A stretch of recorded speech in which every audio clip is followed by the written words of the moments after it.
Welcome to the Open Talent Report, the award-winning podcast where we dive deep into the emerging trends in global employment, the future of work, the talent crisis, the demographic deficit, and the new world of work with our expert host, Connor Heaney. Connor is the managing director at CXE EMEA, a company that takes the hassle out of finding, compliantly engaging and paying contractors anywhere in the world. In this podcast, Connor brings you captivating conversations with top CEOs, visionary founders, and industry experts. Together, they shed light on all things open talent and the evolving nature of work itself. So grab your headphones and join us on this exhilarating journey.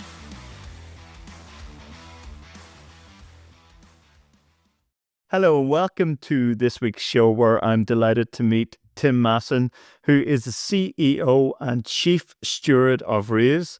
I first had the pleasure of meeting you, Tim, in Texas earlier this year, and I think I was immediately struck by your attention to detail, solutions mindset, and most of all, your good humor. You're an exceptionally funny guy, Tim, and it made our conversations and subsequent meetings really interesting. I've interviewed a lot of CEOs in the staffing, recruitment, and human capital sector, and I just felt that you're a bit different in a really good way. And I really can't wait to hear your story, Tim, and for our audience to hear your story. From my perspective, Tim, you've got a really interesting approach that just draws people in, right? And when you're speaking, you just want to hear more. And I'm really grateful for you making the time to come on the show, Tim. And it's been great getting to know you and your team this year. So a very warm welcome to the show, Tim. How the hell are you doing? I'm good. Thanks, Connor. I appreciate all that. It's great. It's good to see you and great to be on your show. Thank you for having me. Good. Well, a warm welcome, Tim. So, Tim, your company's really interesting and we're going to come on to that now. How did you become the Chief Steward and CEO at Raise? What was your journey? Because I think it's going to be quite different to some of our other guests in the past. Yeah, for sure. I think nobody would have hired me for this job. I was a software developer and system architect. So really my backstory on that is my grandmother was a co-founder in the business. So she was a 50-50 partner, women ownership back in the late 1950s and helped really pioneer the industry in Canada at the time of placing engineers on contract roles for major projects. And so her business partner was an engineer and she was kind of the entrepreneur. And they really took effort at creating sort of the industry. So in terms of myself, my own story, my grandma and my dad were, again, kind of that entrepreneurial, outgoing personality. I grew up as actually more of an engineer, an introvert, probably someone the company would be more likely to place than someone that would lead the business. And so I spent the first 10 years of my career in tech. And then my dad's health took a sudden decline about 15 years ago. And so jump in and get involved. I think at the time, the company had about 100 employees, 100 million in revenue. We've grown to 400 employees and 400 million in revenue. And it's really been, I think, a journey that has been, exciting and fun and challenging all the way along. Wow. And Tim, I had the pleasure of working with my dad in my younger days. My dad ran a construction company and along with his grandfather, right? So I think I was the third generation, but unfortunately the business blew up and was crunched by the credit crunch in the period 2010. I'm interested, what was it like on day one, right? And I'm sure you were intimately familiar with your dad's business and your grandmother's business, right? But what's it like when you actually sit in that seat? I mean, my day one was an interesting day. What was actually the truth of our situation is my dad had early onset Alzheimer's and he was running the business. So he's early stage, he's 62, 63, and it was kind of unexpected, but it was also very hard to talk about. My parents weren't the kind of people that would sort of address those kind of issues. And what happened was I was running my own separate kind of tech consulting company, and my parents' company was a small client, 5 or 10% of my total business.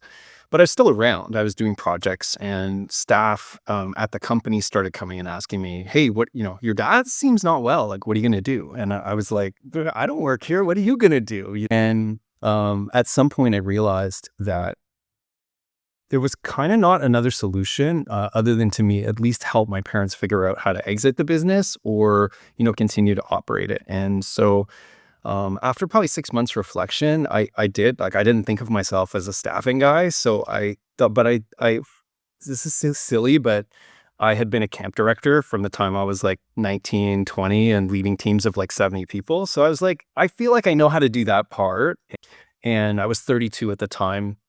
And I was leading my own company, which was small, 5, 6 employees. And yeah, I just, put together kind of a proposal to my mom and dad to the extent he could understand it. They were external advisors and the CFO and said, hey, this is the management team I would put in place for an existing business. Here's the roles and functions I would provide, which is really around building the culture and also bringing my tech background and experience. I'm sure we'll talk about this a little bit, Connor, for, what was inevitably going to be the digital transformation of this industry. And to focus on my strengths and help bring a team together to compensate for my weaknesses. But yeah, I mean, the day one question was, because my dad wasn't fit enough to actually kind of communicate this to staff. He had 14 direct reports. I booked to meet with them from 7 a.m., 30-minute meetings till 4 o'clock in the afternoon. And at 4 o'clock, I left my office and went over to the CFO to kind of give him an update on how that day had gone and the conversations. 5 minutes after I left my office, my wife went into labor and started phoning me. And so at that point, I got back to the office, an hour later, and then drove home through traffic, weaving and all, and got home around, 7 o'clock, I think. And then at 11:30 that night, my first son was born. Oh my God. So yeah, so I started a new job and had a kid all on the same day. So it was pretty. Tim, I wasn't expecting to hear that story. That's bloody brilliant. I love it. And like, Tim, I hadn't expected to maybe talk about this, but I remember I became CEO of a different business, or CEO designate, at quite an early age. It was around 31, 32, I think. And I was fired pretty quickly, right? Because I was completely unprepared. I moved 3 times, Connor. What? No, I'm not trying to make far, but listen, you've obviously stood the test of time, right, Tim? So you're the right man for the job.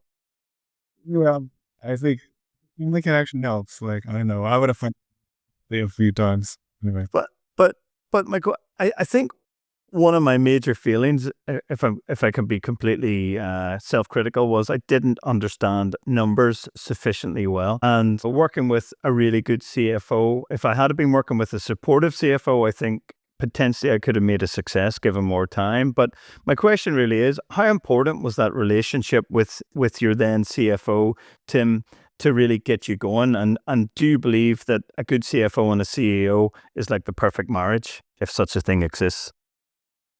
Yeah.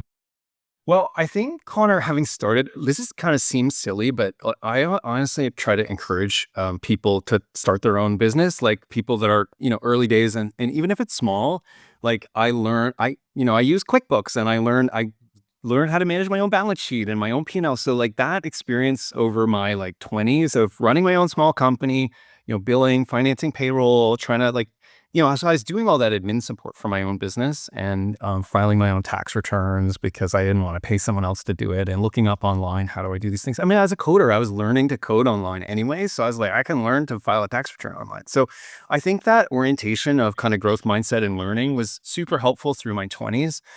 And I certainly, it's like the order of magnitude. Like for that business, I had a $40,000 line of credit to help me manage my payroll. And all of a sudden I found myself at 32 negotiating a $20 million line of credit. And I was like, but I think part of it is taking an approach of like not being afraid to ask the air quotes dumb question. I usually just preface it, hey, this might be a dumb question, but just help me to understand and da-da-da. And so I would learn about, how does our bank look at it? What are the ratios? What are the I was pretty good at math and pretty good at, analysis because of my software development background. And I think those things helped. And the other biggest thing, to be honest, the former CFO had been with my dad for 35 years, and he was not a very tech-oriented guy. He kind of started and actually used to update the bank balances every day by pencil. So if you think about, and so he was amazing and supportive individual, but that kind of financial transformation of the business was actually through someone that I brought in as the controller, who's the CFO of the business today. And, I agree with you that the importance of a CFO and CEO, especially in this industry, working together and having that supportive framework. And also, having the level of kind of detail and analysis and understanding of financials and reporting is super critical. So I'm super, super grateful for Karen and all that she's done really over the last decade and a half to help us transform that part of our business. Yeah. Thanks, Tim. I haven't had the opportunity to work with Karen. She's pretty bloody amazing, I think it's fair to say. So Tim, just for the benefit of our audience, not all of whom will know who Raise are, what you and your company does. What are the typical problems and challenges that Raise solves for, Tim? Yeah, I think so. Raise started as a traditional staffing company, focused on kind of engineering staffing back in like the 70s and 80s. IT staffing was added like in the 90s. And I think my focus, though, the company's really transformed in the last decade and a half because my focus has been on two things I mentioned: digital transformation and culture building. And so digital transformation, I think, is the thing our clients care the most about. We really, we're in direct sourcing. We have technology that helps, basically, it's like AI interviewing for technical roles. So really helping to use skills-based assessments to prove that a candidate has the ability to do the work and to evaluate that at scale using the latest AI. And so these kinds of technologies, like bringing in transformational change, I think the tricky part, maybe we'll talk about this more in detail later, is that it's not as transformation in our industry is not as simple as it was like in the taxi industry or something like that, because there's, very, very simplistic process to getting a taxi ride somewhere. There's a lot more layers and integration and strategy and bureaucracy and complexity in staffing and recruiting and contingent labor. And so we work with our clients primarily to bring digital systems to help them save cost, improve candidate experience, and kind of transform their processes. And that's really the core of our focus. I think maybe we'll just, for Raise, like the thing we talk about connecting people in meaningful work is our purpose. And we don't actually say connecting people with or to meaningful work. We say in meaningful work for a very specific reason. Like, I am a believer. I'm going to do this now, Connor, for you. I'm a believer in the East Pop theory of change. Okay. So that goes, I'm starting with the man in the mirror. And if you want to make the world a better place, you got to look at yourself and make a change. So that idea of starting with connecting people in meaningful work is first, in order to actually, 80% of the world's population is actually disengaged with their roles. That's that Gallup polling, right? And so if we want to make that 20% of engaged people 80%, we have to actually understand how and why people are motivated. We have to actually become motivated and enjoy and experience our work as positive ourselves, and then create a culture that influences those that work with us in our organizations. And then maybe we can influence the world, right? And so I think Raise kind of operates on those two levels, like practically working with clients in digital transformation. And then as kind of a light or a beacon in the world, we're trying to really raise the standard for how people experience work. Yeah.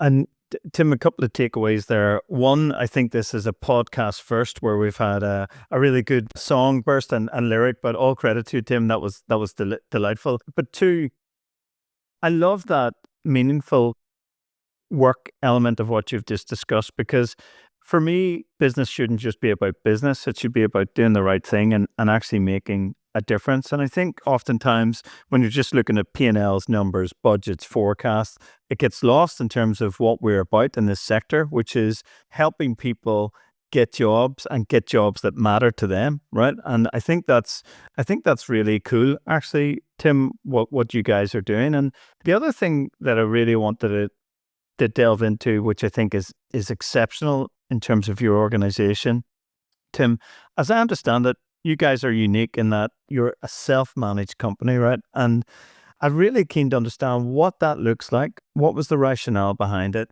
And what are the benefits of it? And I think from memory, it's called the Teal operating system, Tim. And I just love this concept because I read a book called Maverick by a guy called Ricardo Semler, who was, I think, a second generation family entrepreneur in Brazil. You may be familiar with the book, but when I read his book in my own organization, in my day job, Tim, I've tried to take some of those principles about delegation, autonomy, lack of process.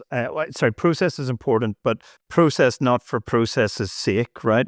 Do not undercomplicate your organization. But anyway, this podcast is not about Ricardo Semler. It's about you, Tim, and the amazing company that you lead. So again, just for the benefit of myself, but crucially the audience, Tim, what is it? Tell me more. It's bloody fascinating. Yeah. So self-management, I think, it comes from the purpose that I talked about before, which is the idea of connecting people in meaningful work. Like, how do we make the experience of work more meaningful for the people therefore more motivating, right? So there's a bunch of books, there's Prime to Perform and a bunch of, there's a bunch of these sort of self-management books. I really like a book by Dennis Bakke called The Decision Maker. But in terms of the genesis or the reason for why we kind of got down this path of exploring self-management is because of a book written by Dan Pink. And Dan Pink says in the book Drive, which is really about motivation and especially about intrinsic motivation, which is really the most powerful force in human beings. And generally that stuff you talked about, the P&Ls and the carrots and the sticks and the commission plans and all that stuff, it doesn't unlock intrinsic motivation. That's all extrinsic, external motivation. And so if we're going to connect people in meaningful work, if we're going to experience meaningful work, how do we unlock that sense of meaning in what we do?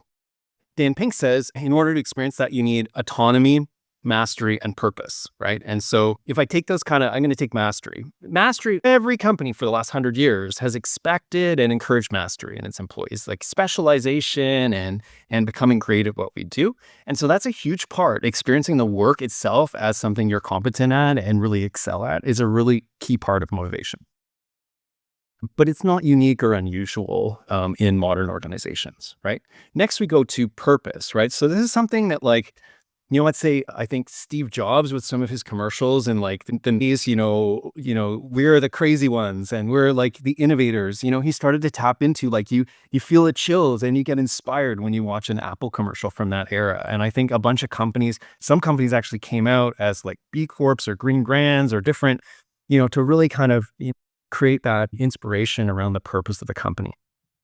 And certainly at Raise, we've tried to do that. But it kind of seemed like it would get so far, but not enough. And I think the thing about both mastery and purpose is they can both be centrally orchestrated and developed as a strategy amongst the executive team, right? Whereas the thing Dan Pink talks about, autonomy, he goes like that actually, how can people be in, a large organization and autonomy just sounds like chaos. Like, how do we get alignment and autonomy at the same time? And that is the real trick that we've invested in, because I think that's the thing that the least number of companies have mastered. And so, it was really about kind of that motivation. And I don't know if do you want me to go deeper into what the principles are, how the system operates? Yes, please, Tim, because I think it would be instructive and illuminating for our listeners. Yeah. Okay. Yeah. And there's a website called teal.raiserecruiting.com that you can go to, and it's kind of like open source, all of our practices. So, but the simplest way to understand it is that we've really, in order for humans to work functionally together, they need two things. They need to know how to make decisions, and then they need to know how to manage healthy relationships with one another, right? Basically conflict management. And so what we have is we have a structured process. There's basically two processes for making decisions, and there's no part of that includes check with someone higher than you in the hierarchy, or the manager or the CEO has a veto. It's actually more like self-management is not nobody's the manager, which would be chaos. It's like everybody is the manager, has management responsibilities. Everybody can take initiative. Everybody can also have that veto over something that's a bad idea, right? Or is a backward movement for the organization. So in terms of decision-making, we have two processes. If one is if you want other people to change their behavior, and the other one is, I just want to do something, whether it's a big or small initiative, I'm going to move this thing forward on behalf of the organization. So that one is called the advice process, and it's covered in detail in that book I mentioned called The Decision Maker by Dennis Bakke. It's like anyone can be the CEO of any decision. It doesn't matter what the issue is or what it is. And it's if you are passionate about it and you think it's a change that needs to happen in the organization, you can initiate it. And you have to, the mandatory thing, and this is where, in order to prevent the chaos, you need to have some process around it. The mandatory thing is not that you just go off and do that thing, but that you get advice and perspective from people who are impacted, people who have wisdom. But it's your job as the CEO of that decision to move that thing forward, right? The other one is called the consent process. And that's where you're looking for other people. Hey, we all need to change how we're operating here. We're going to do this thing. That works on proposal and consent. And so a proposal is, hey, here's the status quo doesn't rule. I'm changing the status quo by making a proposal about how we should do things differently. And now that's the default. And then from there, you have to, like, a person can either consent or object. And it's not that consent is not, I love it, but I'm willing to live with it, right? And there's an opportunity for discussion first and refinement of that proposal and suggestions. But ultimately, it's like, I'm willing to live with it. And if you object, you need to do two things. You need to justify not why it's bad for you, but why it's bad for the organization. And then, so you're acting again as the CEO, you're thinking as the CEO. And secondly, you have to commit to helping the proposer improve the proposal so that we don't get stuck with this, like, not in my backyard. I don't like solar panels, so therefore they shouldn't be put up, and we just as a society get stuck with, objection upon objection upon objection, and we can't move forward. And obviously that can't exist inside an organization. So that's the decision-making side. And then I don't know if you want me to go, like, it's a bit, maybe like we can talk about the conflict management and sort of feedback side and the training that we provide. Yeah. There. I'm not sure if that's of interest as well. I had a question, Tim, and I hope you don't think it's an unfair question. And I'll preface this with, this might sound like a dumb question. But what happens when it goes wrong? So what is the accountability measures? So you've went through the two-check process, right, with the sub-process, the decision-making, and what was the second bit, Tim? There's two parts. Decision-making, one is the advice process, and then there's a consent. Yeah, advice and consent, right? So the organization, through the CEO that's responsible for that piece of change or process improvement or process removal, what happens if it goes to shit, right? Something doesn't work. Like, how do you roll back from that, or where's the lessons learned, and is that documented so everyone's aware of it? Yep, we have a tool where we document and, like, we kind of organize our decisions. So and there's actually a feature of that tool that kind of checks back, hey, how did this go? Automatically a month later or whatever it is. But it's like any decision. Like, analysis paralysis is the worst mode in business, right? So it's better to make a decision and have it be, air quotes, wrong, especially if it's reversible or can be changed. So you just changing and adapting. And maybe that's usually if someone makes a decision and it's not going well, like, they're responsible for dealing with the outcome or the results of that, the impact of that, right? So if that's the ideal, you kind of go to them, and then we're into the feedback. Hey, this isn't going well, da da da da da. You need to fix it. And if that's not happening, again, anyone else in the company can be the CEO of fixing the thing, right? So, hey, I now think this isn't working. We need to make a new proposal, which is this, and then same process. So it's really not, what takes a long time is that humans are used to behaving and operating in a hierarchical manner where they're just deferring to whoever's up the ladder from them. And so training people out of that takes a long time. But if once that's happening, and even as you're going through the process, if you realize, it's like, I don't have to stop being the CEO just because, or taking initiative like I naturally would, just because we have the system. I can be as initiative taking as I want to be, and I can still, if something's going wrong, I can still jump in, make a proposal, try to change it. So it's like, again, just going back to, we're not taking away power from anyone, or decision-making authority or initiative or any of those things.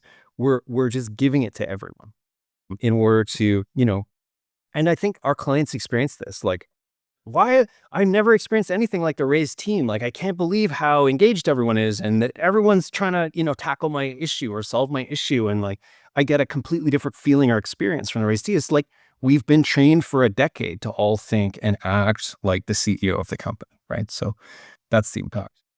Tim, I love this, right? I absolutely love it. What you've described, how you do it, and how successful it is, right? Because, just looking at some of the bare facts, I think a 4-fold increase in revenue, a 4-fold increase in team, some of the largest companies in the world are your clients, right? That you're servicing today. It works, right? And if I think selfishly about myself for a moment, I couldn't work in a hierarchical organization that is extremely restrictive. I think I would bang my head. It just wouldn't work, right? But the flip side of that is the model you've described. Now, this is an assumption, of course, but it might not work for everyone else, right? So if you like being told what to do, you're follow the rules, you don't like thinking laterally, up and down, across, thinking 3 steps ahead. You just like to do your job, come in, and here's your process book. It strikes me that the Teal operating model might not be suitable for all people, that perhaps there's a certain type of personality that might be best suited to that environment that you've created. Is that too much of a simplification, or is that, or potentially biased by my own experience? Yeah.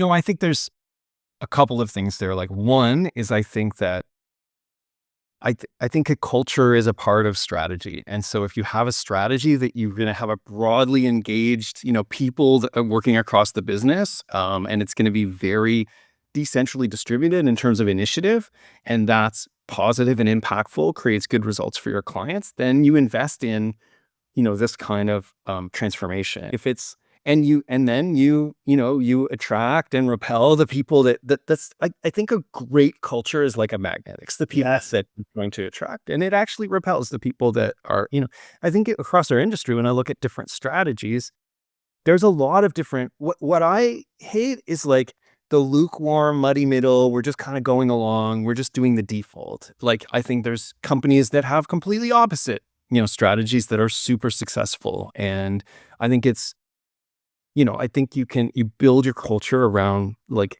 the kind of strategy you want to have for your clients and the kind of place you want to work, right? And for me, this is the kind of place, that I want to work. So, yeah. Yeah, I love that, Tim. And I probably didn't have as deliberate in terms of a methodology and approach that you have had, but essentially when I set up this business, we wanted to create an environment where I'd actually like to show up every day and show up above and beyond my means. And that's where I get the buzz. I'm so energized, enthused, excited. Anyway, I won't bore you and our audience with all that, Tim, but I get it. And I think people respond well to that, certain people anyway. So, Tim, I know that you guys are a B Corp company. So what is it? What does it mean?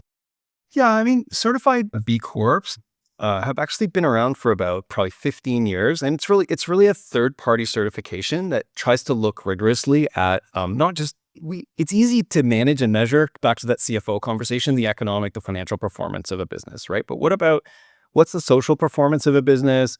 And what's the environmental performance, right? And so really B Corps or benefit corporations came around to try to address that. Hey, how are we going to manage kind of the triple bottom line? So it's an external third party assessment fundamentally that looks at those things across like, a multitude of factors, and then kind of says, you meet the bar, you don't meet the bar, and then also, expects improvement, year over year over year. So evolution. I think for us, like, it was becoming a B Corp was an important part of the early, transition of our culture to sort of, if you go back to that Dan Pink, we need autonomy, mastery, and purpose. Well, okay, mastery's there, but purpose, how do we become a purpose-driven company? How do we actually measure that? How do we, and so becoming a B Corp really helped us there. And over time, some of the ideas we got, even from going through the B Corporation impact assessment, which is freely available online. You can kind of go through, like, I ended up doing it over the holidays one year and just kind of plugging in our company. I was like, we would qualify. We already do a lot of these things, but we got inspired and we learned and adapted and implemented a lot of other things that have helped and been reinforcing for our culture, like a broad-based employee profit sharing program and kind of a number of other things that different ideas that we picked up from going through that assessment and participating. And then I think as well, there's a really inspiring community of companies. Like, B Corp conferences are the funnest conferences ever because it's like the most diverse array of like bizarre companies. Normally it's like an industry association or like a kind of a job, like, hey, here's the HR association or the CFOs all get together. But this is like the most bizarre array of companies, and they're more united around, hey, here's the purpose, here's the intentional positive contribution we want to try to make in the world, right? And it's really interesting array of businesses and leaders, and so that's been exciting to be a part of that community over the years as well.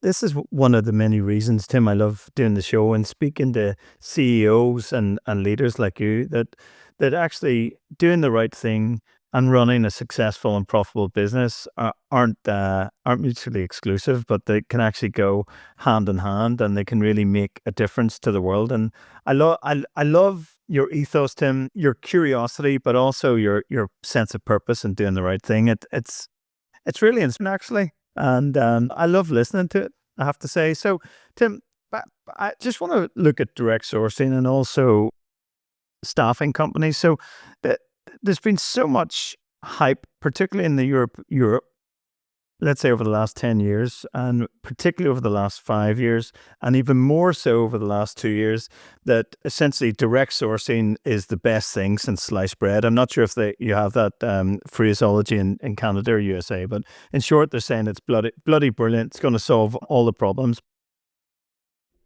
In short, Tim, what is direct sourcing, first and foremost? And then secondly, do you feel that it works for all organizations? And also, does it work for all sorts of roles or job families? Because it strikes me, and again, this could be just it is an assumption actually, that perhaps it only works if there's lots of volume, the jobs look and feel the same, and it might not work if you need to hire, 2 Python developers, 42 machine operators, 3 pilots, right? Anyway, that's just my thoughts, but I'd love to get your thoughts on direct sourcing. What is it? Some of the barriers, but opportunities, and potentially where it's going in terms of the future.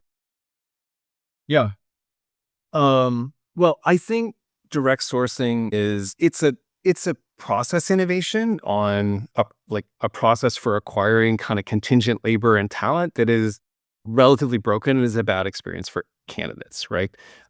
So if you think of today, and then it's also because it allows you to sort of a saving opportunity as well, and kind of efficiency opportunity for the client company, the business is actually implementing direct sourcing. So, I think the opportunity is, how do programs work by default today? Normally there's a VMS, and so there's 50 or 100 like staffing vendors, probably with many recruiters each, that are, and so a job comes out through that VMS and gets distributed to maybe 200 recruiters. So then you've got 200 people phoning the same pool of like 5 candidates, right? Like, and ultimately, one of them finds and is successful in making that placement. Generally, if you think of the waste in most companies, if they have a 5% placement rate on a VMS for all the jobs that they're doing, then they're actually doing pretty well in that program, right? And so they're only 95% of the work they do is complete waste. And if you multiply that, if you're the company that's running that system and you multiply that across the program, like, think about the waste in your program, in your system. And not only that, what's the candidate experience? Every one of these vendors is either calling or advertising a role and saying, like, they're advertising in this way, they're also calling in this way. I have a large, manufacturing company that is located in the Portland region, that because they don't want to tell the person who it is, so they don't, whatever. And so it's just a bad experience for recruiters, for candidates.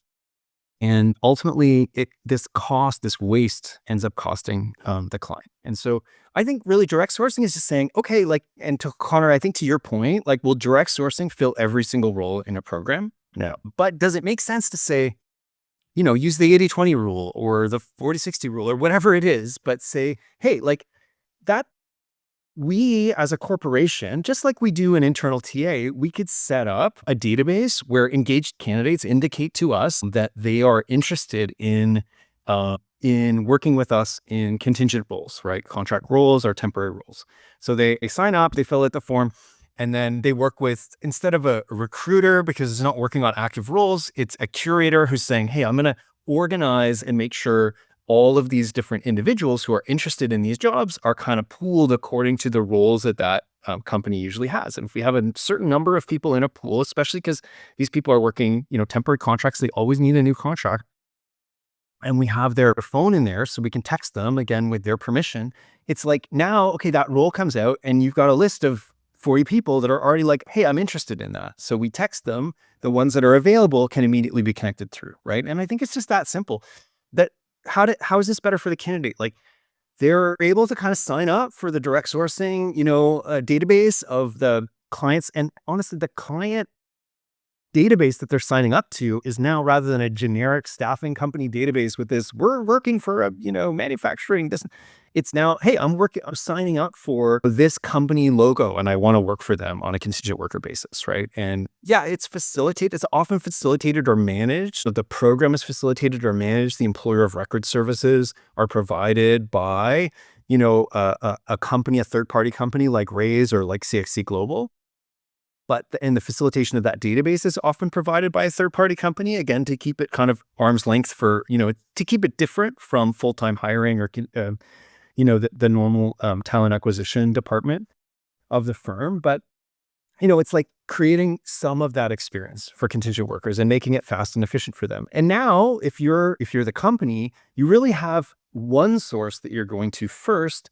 And you have all of these, you're using your brand actually for contingent labor, and you're just taking advantage of all these efficiencies of scale. And rather than giving work out to, again, be duplicated by 95% of your vendor panel, you're basically checking your own database to see if there's already people available that have expressed interest before. And then cool, if you're not able to fill it through that resource, through that source, then okay, for specialized roles or hard to fill or all these other things, you're going into that vendor panel, and that comes at a higher rate, right? So you can save money on building this database and this pool by leveraging the efficiency of your brand, leveraging the efficiency of the fact that you've already pre-built an engaged community of people. So I just think it's just a smart way of, like, it's not totally going to change programs. It's not going to eliminate a VMS or a vendor panel, but it's a smart way of reorganizing the program to leverage and get better financial performance out of the assets of the organization, like its brand and like the fact that it can pull candidates and people want to work there. And it can be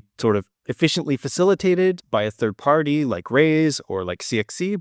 And then, at the end of the day, I think it's like, it's just a smart idea. I think it's a simple thing to implement within the existing system without too much transformation and change. Yeah, I think that's a really thorough and interesting explanation, Tim, and I agree with you. I started my career, Tim, as a lawyer, and made the rather weird move into staffing and recruitment. And at the time, I would say that was... Imagine you as a lawyer, right? It was never going to work. No, I never met, but okay. Exactly. My salty language probably wasn't everyone's taste back then, Tim, or indeed now for that matter. But Tim, I remember like 2006, 2007, working in staffing, recruiting. I find it so inefficient, even though I was good at it, right, Tim? I enjoyed the matching, selling to the clients, selling to the candidates, but it struck me that it was a rather inefficient process. And I remember writing an article about 10 years ago, and essentially the article was as follows, Tim, that staffing and recruiting hadn't had its big bang moment. And I looked at the stock market and the open outcry exchanges, the Chicago Mercantile Exchange, the London Stock Exchange, the Singapore Stock Exchange. All of them in the 80s had their big bang moment through technology. So they went from this sort of bear pit, or whatever it was called, of open outcry trading, orders going left, right, and center, to essentially an automated process where traders, and there was much less traders, by the way, sat behind screens, and they were essentially executing orders, but the machine or machines did the work. And it struck me, and has struck me since, that staffing and recruiting, if you're pure play, traditional bricks and mortar staffing company, that they haven't quite had their big bang moment.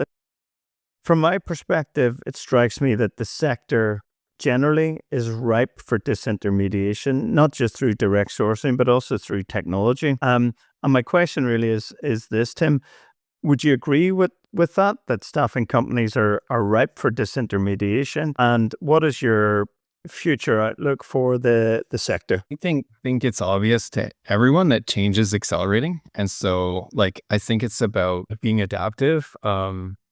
Is there a big bang? Honestly, I would say my problem has been more often, I started learning to surf around the time that I took this job at the company, like in my late 30s and early 40s. And, it's just as much of a problem. If you paddle too soon and you're ahead of the wave, then you kind of get crushed, So timing is everything.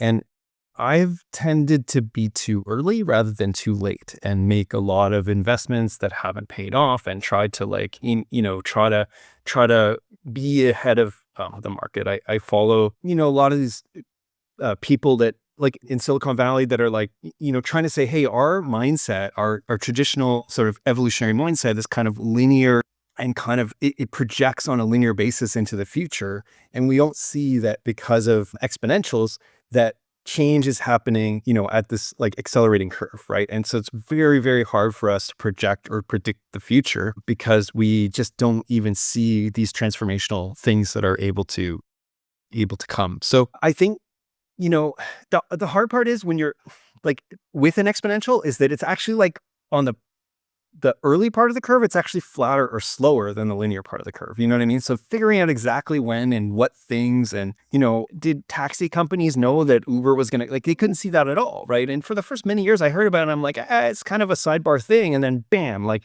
it started to really get adoption. I think that with staffing and this question around disintermediation and the idea of like kind of this moment where it happens is that it's quite complex, right? And that these programs are run by large organizations and that everyone has a different pace of change and that it's not kind of like something that is very unitized, like, Amazon shipping and deliveries and all the just, B2C transactions that happen or, Uber and just taxi rides, which is kind of a similar thing no matter what, town or community or city you're in around the world. So there's like programs are operating differently and the decision makers are independent at each organization, right? So it's not kind of one thing across the whole economy. So I think it's happening. I think it's constantly happening, and it's happening if you try to be someone who believes in and focuses on exponentials, it feels like it's happening slowly. And if if you're someone who's expecting things to progress in a linear fashion, you probably suddenly you'll turn around and be like, whoa, like everything is different, So I think it's it's more like we're granular rather than universal. And I think change is happening in pockets and areas and with innovators, especially within large companies, the people that want to pursue a change mandate and are interested in trying to actually create exponentially better results. That's kind of where it's happening in pockets. And I think those changes that are already there, there's a quote that always says like, the future is among us. It's just unevenly distributed, right? So Yeah. just look around. You can already see what the future is, I think. Yeah. It's such an interesting sector, Tim, that we find ourselves in. If you think about it, you've got different technologies. So you've got a vendor management system. Beyond the vendor management system, you'll have a procure-to-pay system, and there's multiple versions of that. Behind the procure-to-pay system, you'll have a HRIS system and multiple versions of that. And I'm talking about the large and medium-sized enterprises, of course, right? If you're a startup B with a run rate of $1 million a year, right, this isn't going to apply. But so you've got that HRIS system. You probably have a time tracking system for permanent employees and even contractor employees that's separate from the VMS, right? Then you've got an MSP who's the intermediary between the end client, the technology, and all the staffing suppliers below that. Then you've got EOR, AOR providers, curators, direct sourcing. And then you've got all these different single point HRS solutions. So to your point, Tim, I agree with you. It's really difficult to disintermediate that because it's not one unified block, if you like. It's all different solutions and technologies merged together, which makes it quite an interesting sector. But like, in your view, Tim, do you think the sector is ripe for consolidation? And do you think that the MSPs of today will still be here with a timeline of 5 to 10 years? Because it strikes me that if you're VMS, why do you need an MSP? If you're an MSP, can't you get your own technology that might be cheaper, faster, better? And if you're a direct sourcing provider, why not just go direct to the client and not worry about the MSP? It strikes me that we've got these sort of historical overhangs because that's just the way it was done, right? So best practice for MSP, best practice for VMS, best practice for this, that. It strikes me that that's actually quite inefficient, right? If you look at it from all those single points. single parts rather. Well, what's your take on that? And that was a rather long way of asking the question, Tim. Yeah, fundamentally in my background, like I'm a project manager. So I look at this as a change management question. And I look at change management as there's the practical side. So there's the emotional side and the practical side. So designing a plan and that piece is a lot harder than getting people's, people's people are not just one person, right? They're really actually their cerebral cortex, their logic and whatever, and then their amygdala, like their emotional center, and that's where their motivation is. And the piece of them that helps to move them forward. There's a metaphor in a book that, the amygdala is kind of like it's like an elephant and a rider, right? So that a rider is like this logical guy up on top that's directing the elephant, and the elephant is the power, the motivation, the direction of where you're going to go. And the rider's sort of in control most of the time, as long as everyone's calm and going down a path. But when someone gets scared or someone feels threatened or something, that elephant, how much control is that tiny rider on top actually going to have in the situation? And so I think that, to your question, are these things going to change? Is like one thing going to appear and another thing disappear?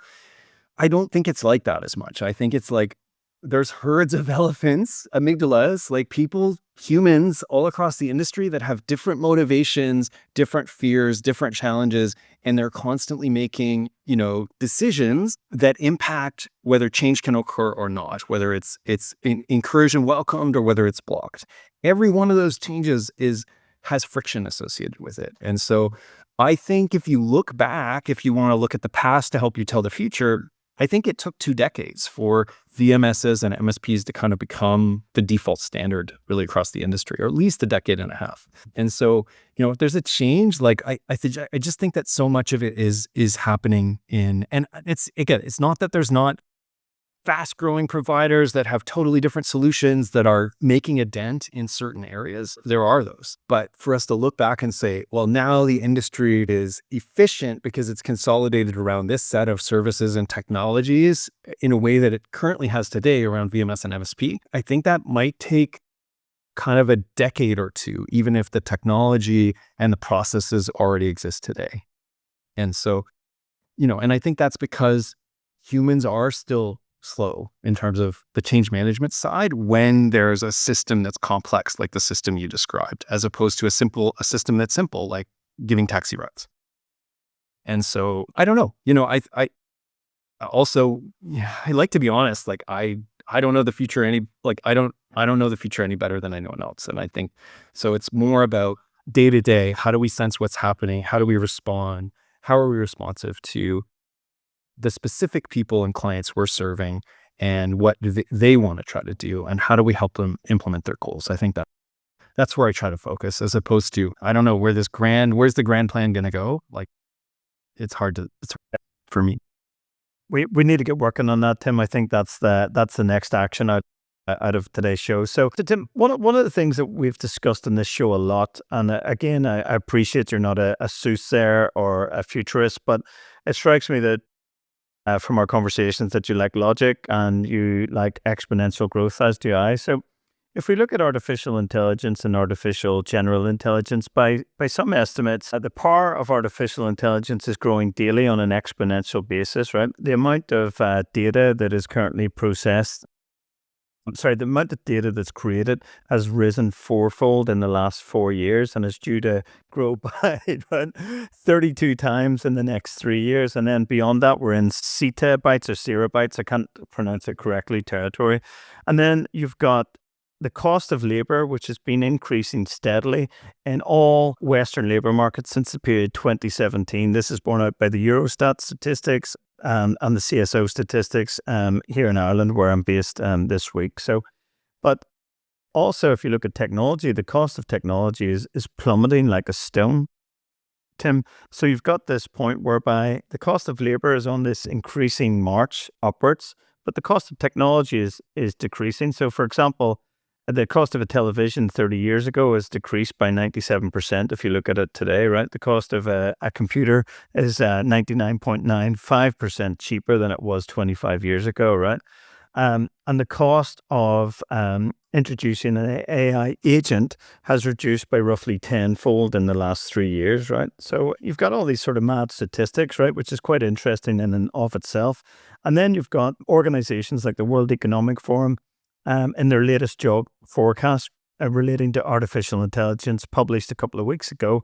They're saying that roughly 14 million so-called good jobs or white-collar jobs will be lost in the next 3 years, right? And they won't be replaced, and there won't be new jobs to create, right? So my view on this is that I'm quite concerned about people and their ability to work and do meaningful jobs. That was a rather long monologue to get to the actual question, which is, do you share those concerns in relation to artificial intelligence, Tim? Are you optimistic about artificial intelligence and its impact on jobs? Where do you sit in this? Am I concerned about artificial intelligence and its impact on jobs?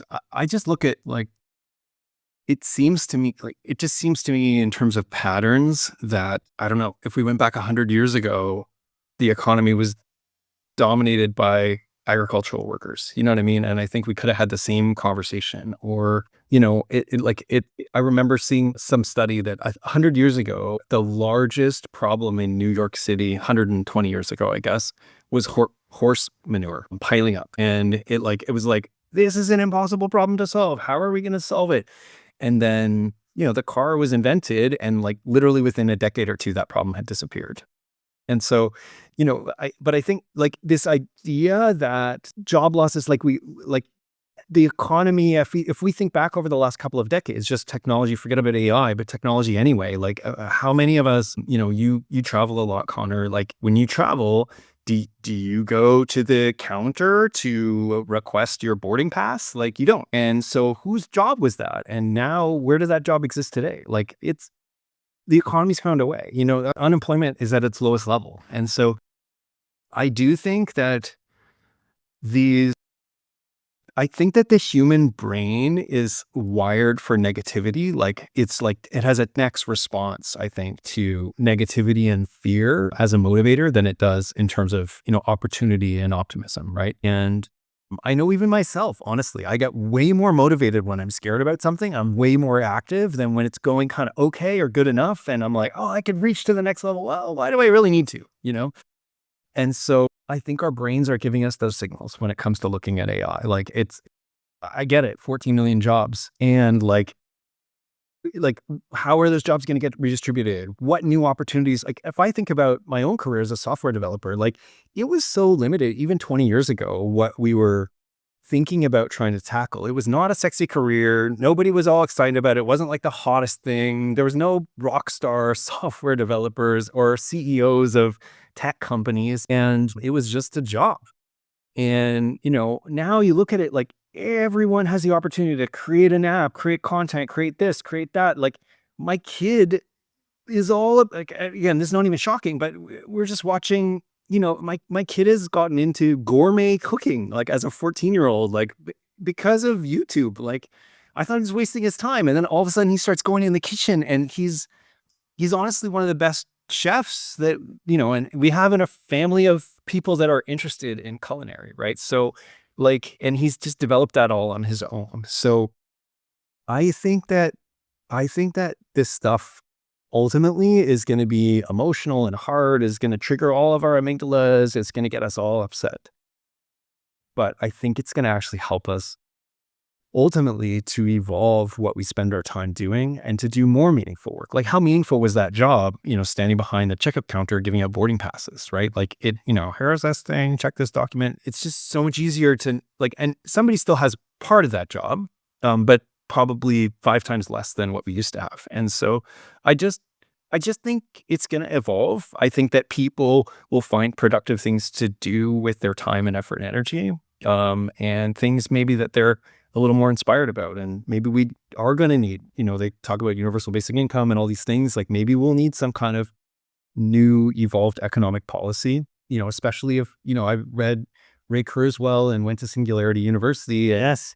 They're the singularity, basically, AI collectively is going to be smarter than all humans by, I think it's 2038 or something was his original prediction. So I mean, it seems like things are still progressing along those lines. One of the most amazing things when thinking about other industries that I heard at Singularity University is, if you think about it, just over 100 years ago, life expectancy for humans was like 45 years. And now we're like, it's 80 years. So in 100 years, we've doubled life expectancy. When we look forward into the future, we don't think, oh, we're going to do that again. Like we're like, no, 85 years, that's the normal human lifespan. But what is happening today is that major diseases, like the biggest killers of people, are being eliminated kind of one by medical technology that's quickly evolving. And apparently the stat is that today, like right now, average life expectancy is increasing by 1 year for every 4 years that you live. And that within a decade, it could be, or a decade or two, it could be 1-to-1. And again, I'm sure there's some limit to that, but literally everyone alive today should be thinking about their life as my average life expectancy. Like, I should expect to live to 100 at minimum, and probably 120 if you're actually serious about understanding exponentials. And then you think to yourself, we have policy where retirement age is 65. Like, that's insane. So I think these are the disruptive things that are going to kind of need to get changed. And we're going to be forced by the way people start experiencing life, longer lives, healthier, more options, more adapts. Like, now the career all these kids want to have is YouTuber. That career didn't exist, 15 years ago, 10 years ago.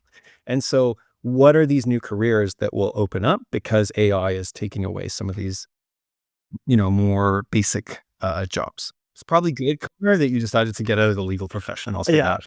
Yeah, I think so. They look like the jobs that are going, Tim, and it saves all the lawyer jokes. But yeah, Tim, I like, this is why I'm conflicted, right? Because I can see the potential downside for humanity if this continues at this pace, but I can also see the upside. And having went to some of the Singularity University talks, I was sort of sitting there in the audience going, "Holy moly, this is amazing," but also scary, exhilarating, exciting. But I like those odds. So for every 4 years you might get an additional 1 year. So with my lifestyle choices in my 20s, I would really appreciate that, Tim. So that's quite encouraging and something to look forward to say the least. But so, Tim, again, we talk about the future here, and we always like to finish our show with a prediction for the future of work. Would you care to give us some foresight into what potentially, and of course we say potentially, might be ahead for us? I don't know, predicting the future would assume that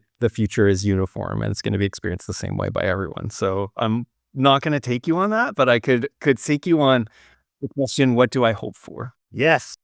I hope that the 20% of people that experience their work as meaningful grows and starts to grow. And I think some of that is the responsibility of individuals themselves, like understanding more deeply, what is your motivation? How do I get aligned to that? We talk about, there's 3 circles, intersecting circles, like a Venn diagram, that need to be in place in order for you to experience meaningful work. One is that you're doing something that you're good at, right? Something that you experience as joy from and you love to do. And kind of that feeling you might get if you play sports or you do something, we all do activities that we do just because we enjoy them, not because there's, business value that somebody else is going to exchange or pay for. And so that feeling you get, how can you get that? Like, for me, if I'm like, because I'm a coder, I figure out some new algorithm, or I learn to use some new formula or function in Excel that I've never figured out before that makes me way more efficient at doing analysis. I'm like, this is so awesome. I'm so excited. I got to tell someone. And so how do you get that feeling of play or excitement and connection in your work, which usually changes because it's got to be like, what's the next challenge? What's the next challenge? What's the next challenge? So experiencing that, having what you're good at, and then being able to do something that the business or company you're working for needs or that customers are willing to pay for, right? If you can align those 3 things, you'll experience more meaningful work. And having the ability, the autonomy to be able to control your environment and make more decisions, to be able to be offered that opportunity or to have that opportunity to take it. I think a lot of us actually have that more than we think we do. We just don't actually lean into it and take initiative because we're held back by our amygdala giving us negative messages. And so what I hope for is more people experience and embrace their lives and experience their work as meaningful. And I think that aligns to the same model is kind of job, what's my income, career, what's the skills I can develop, and then calling, what's the difference or the impact I can make in the world? What's the positive contribution I can make? And I hope that I hope that I am looking in the mirror every day and trying to lead in a way that inspires other people to pursue those things. And I hope that's more of what our future looks like as we continue to grow and evolve, and all these other changes are inevitably happening around us, AI and other things. Tim, thank you so much for joining me on the show, and thank you so much for finishing the show on such a hopeful message. And I think our audience will be inspired by that message and will enjoy that message. And Tim, I've certainly enjoyed our show today and our conversation. So thank you very much indeed, Tim. It's been a bloody pleasure, and I wish you continued success. So Tim, how can our audience reach out or find out more about Raise? Where can we direct them to? Sure. Yeah. Our website is raiserecruiting.com, and you can find me on LinkedIn and message me. It's Tim Masson. I'd be glad to connect with any of your audience that wants to embrace and engage on any of these topics. So thank you, Connor. Wonderful. Tim, thanks so much. And I very much look forward to seeing you somewhere much sunnier soon. Take care, Tim. Thank you. Thanks so much for having me, Connor. Have a great one. Thank you for listening to the Open Talent Report with Connor Heaney. If you found this podcast informative and engaging, make sure you subscribe, tell your friends, and follow us on all your favorite streaming platforms.